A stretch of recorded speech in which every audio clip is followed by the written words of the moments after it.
Hello, everybody, and welcome to a new episode of the Book Report, presented by The Millions. I'm Mike. I'm Janet. And this week, we have a very special episode, an interview with the author, Alina Simone, whose new book is called Madonnaland and Other Detours into Fame and Fandom. It is out now from University of Texas Press in Austin. And it is a great, great, great book. It's a little about Madonna, a little about Madonna's fans, and just sort of about fans of other musicians. It's just a great book. She was nice enough to talk with us for this episode of the Book Report. Let's get started. The first question, Alina, we have for you is, what book title could also serve as the title of your autobiography? Existential angst. Oh, that's good. Yeah, that is perfect. Sums it up. Second question. If you could remove one scene from any book, what would it be? Oh, you guys, I thought about this one all day. It made me so sad. I think I just don't think of books that way. Like, if I reach a scene that really loses me, I just stop reading. Mm-hmm. And then if I keep going, I just kind of accept that scene that gave me pause. And like, by the end, I'm kind of okay with it. Well, no, that's totally fair. It's a tough question. But what about this? What's a book that you've changed your mind on? Like a book that you either really loved at one point and then you reread it and hated it, or vice versa? Okay. That one, I totally have that one. Nice. So, my answer is the Fountainhead, which is like a really lame universal answer because I feel like that's the de rigueur response to the Fountainhead. Yeah. For most sane people, unless you're like an Ayn Rand, cult member. Yeah. But it's like I just remember that feeling of reading it when I was 17 and for a week just walking around being like, I'm gonna live! But I was like, oh my god, I'm just gonna eat life. I was probably unbearable for that week. Like, I was probably just the biggest asshole. I don't remember. But then at some point, like, a week, maybe a month later, I was like, oh my god, what happened to me? What happened? I don't know. It's like the book puts a weird spell on you. Yeah, it's just, especially when you're young, there's just something about that, it's like, yeah, I am special and awesome, Question 4. If you could make every high school student in the country read one book, what would it be? In the Kingdom of Ice by Hampton Sides.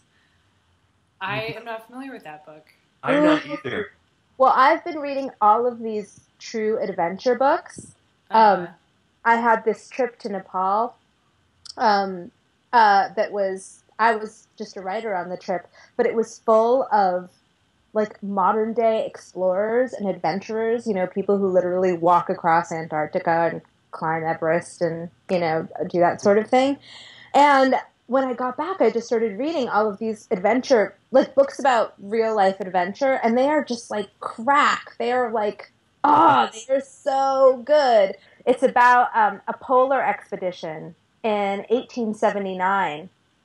And it's very much also about the history of New York and the history of polar exploration at a time when people thought that, that their notions of what the North Pole really were so remote from reality. They thought that there was like some kind of a tropical current that, that led to some kind of island paradise up at the top of the world. This young officer, George Washington DeLong, was sort of charged with the task of taking this huge ship with 32 men into the Arctic. But of course, all these theories were wrong, and so he quickly found himself in very deep trouble. And it's just one of those incredible true stories.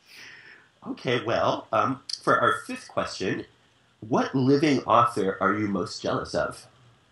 Oh, God, no. Man, that was the other one.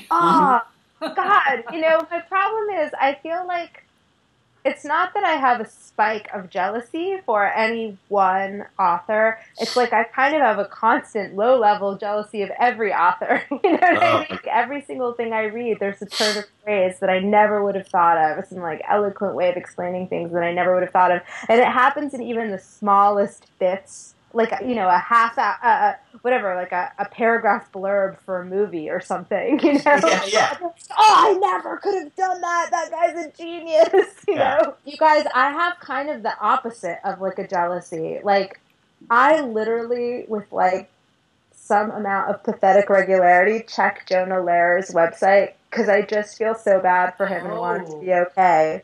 I literally like go and I like read his blog and then I read, you know, the one comment on his blog or I look up his Twitter and I'm like, I hope you're okay, Jonah. Nextly, if you could pick one musician or band other than Madonna, obviously, to provide a soundtrack for your book, who would it be? Cat Power. Nice. That's so great. It brings us to our final question, which is, and this is a tough one. This is a really hard one. I felt bad writing it. But what Madonna song do you consider most underrated? I don't know how underrated it is because I know, like, I know what my favorite Madonna song was, and I don't feel like it was really like the number one hit, like the song people remember her for. I really liked Isla Bonita. I thought that was the most soulful Madonna song. I haven't heard of it. So. Have you heard of it, Janet? No. Oh, weird. Huh. Yeah. Okay. So I guess it is underrated. Okay, guys. Well, thanks so much. Thank you so much.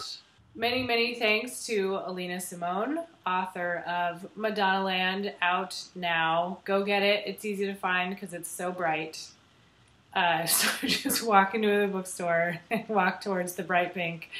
Highly recommended from the book report. We will be back in 2 weeks. We hope to see you then. You'll never walk alone, Mike. You'll never walk alone, Janet.